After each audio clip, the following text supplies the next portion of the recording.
નમસ્કાર દર્શક મિત્રો, ટીવી18 ન્યૂઝમાં આપનું સ્વાગત છે। ભરૂચ પોલીસે નોકરીની લાલચ આપી વેશ્યાવૃત્તિમાં ધકેલાતી 49 બાંગ્લાદેશી યુવતીઓને બચાવી 9 આરોપીઓની ધરપકડ કરી।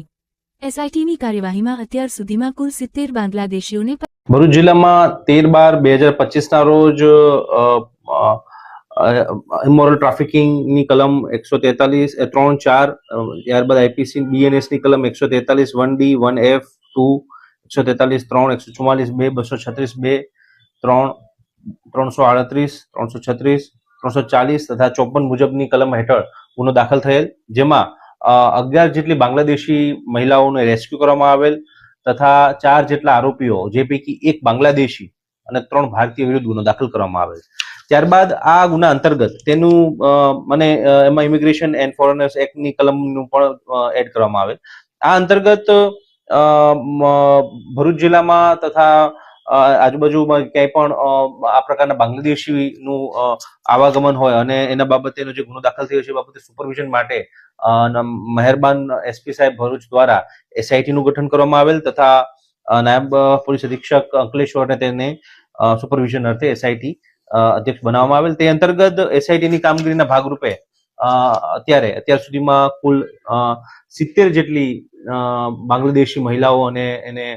રેસ્ક્યુ કરવામાં આવેલ છે। 70 જેટલા લોકોને રેસ્ક્યુ કરવામાં આવેલ છે, જે પૈકી એસઆઈટી અંતર્ગત 58 જેટલા બાંગ્લાદેશી લોકોને રેસ્ક્યુ કરવામાં આવ્યા છે, જે પૈકી 49 જે છે એ મહિલાઓ જે છે અને 9 જેટલા જે છે એ પુરુષોને બાંગ્લાદેશીઓને રેસ્ક્યુ કરી અને તેમને આઈડેન્ટિફાઈ કરી અને હાલ તેમની કાયદેસરની કાર્યવાહી પણ કરવામાં આવી રહી છે। આમ ભરૂચ જિલ્લામાં અંકલેશ્વરમાં બાંગ્લાદેશીઓ જે ગેરકાનૂની રીતે ભારતમાં વસવાટ કરે છે અને ગેરકાનૂની પ્રવૃત્તિ કરી રહ્યા છે અથવા કરી શકવાની સંભાવના છે, તેને આઈડેન્ટિફાઈ કરી તેમને રાઉન્ડ અપ કરવાની તથા તે અન્વયેની એમને ડિપોર્ટ કરવા માટેની રેસ્ક્યુ કરવાની કામગીરીમાં ભરૂચ પોલીસને ખૂબ મોટી સફળતા હાંસલ મળી છે। આમાં પોલીસ છે એ આગળની પણ લાર્જર કોન્સ્પિરન્સી કોઈ હોય કે જેમાં કોઈ પ્રકારના